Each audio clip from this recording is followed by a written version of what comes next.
तो आज की स्ट्रैटेजी है बुल कॉल स्प्रेड। तो दोस्तों, बुल कॉल स्प्रेड एक बुलिश स्ट्रैटेजी है, परंतु यह कॉल बाय करने से थोड़ा अलग है। तो अगर मैं कम शब्दों में कहूं तो ये वह कॉल ऑप्शन है जो सस्ता है और इसमें टाइम वैल्यू डी के नेकेड कॉल बाय करने के मुकाबले काफ़ी कम होता है। इस स्ट्रैटेजी में आपका मार्केट व्यू मॉडरेटली बुलिश होता है या मैं कहूं लिमिटेड बुलिश होता है। तो चलिए देखते हैं कि इस स्ट्रैटेजी को कैसे एग्जीक्यूट किया जाता है।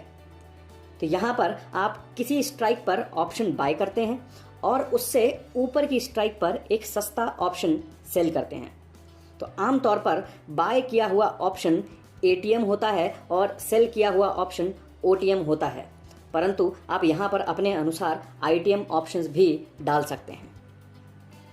इस स्ट्रैटेजी में आपको प्रीमियम देना पड़ता है और यहाँ पर मार्जिन की ज़रूरत होती है, परंतु इस मार्जिन की अगर मैं नेकेड ऑप्शन सेलिंग से तुलना करूँ तो ये मार्जिन बहुत ही कम होता है, क्योंकि यहाँ पर आपकी पोजीशन हेज रहती है। इस वजह से आपको मार्जिन काफ़ी कम देना होता है। तो इस स्ट्रैटेजी को कब इस्तेमाल करना चाहिए?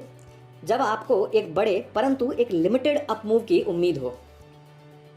तो इस स्ट्रैटेजी में आपका मैक्सिमम लॉस होगा आपका नेट प्रीमियम, और इस स्ट्रैटेजी में आपका मैक्सिमम प्रॉफिट होगा डिफरेंस इन दी स्ट्राइक जो आपने बेची हैं और ख़रीदी हैं माइनस नेट प्रीमियम।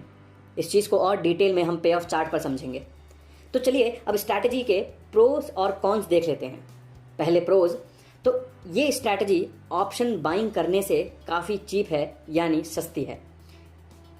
इस स्ट्रैटेजी में आप उतना ही पे करते हैं जितने मूव की आपको उम्मीद है, और इस स्ट्रैटेजी का थीटा यानी टाइम वैल्यू डी के काफ़ी कम होता है। चलिए अब इस स्ट्रैटेजी के कॉन्स देखते हैं। तो इस स्ट्रैटेजी को एग्जीक्यूट करने के लिए मार्जिन की ज़रूरत होती है। चलिए अब देखते हैं कि इस स्ट्रैटेजी पर टाइम और वोलेटिलिटी का क्या असर पड़ता है।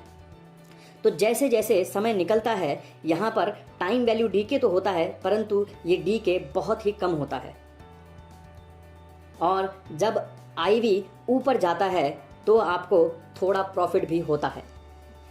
तो चलिए बुल कॉल स्प्रेड का पे ऑफ डायग्राम देख लिया जाए।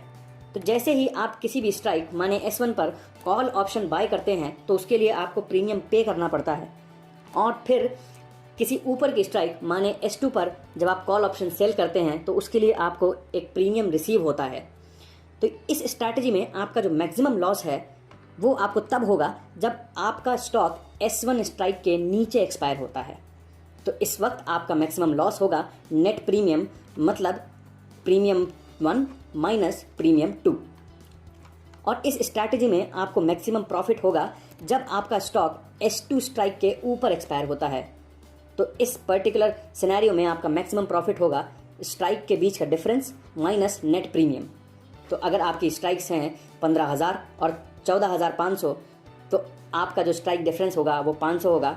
उसमें से जो नेट प्रीमियम माइनस होके आपको मैक्सिमम प्रॉफिट मिल जाएगा। वहीं अगर आपका स्टॉक ब्रेक इवन के ऊपर एक्सपायर होता है तो आपको प्रॉफिट होगा, और ब्रेक इवन के नीचे एक्सपायर होता है तो आपको कुछ लॉस होगा।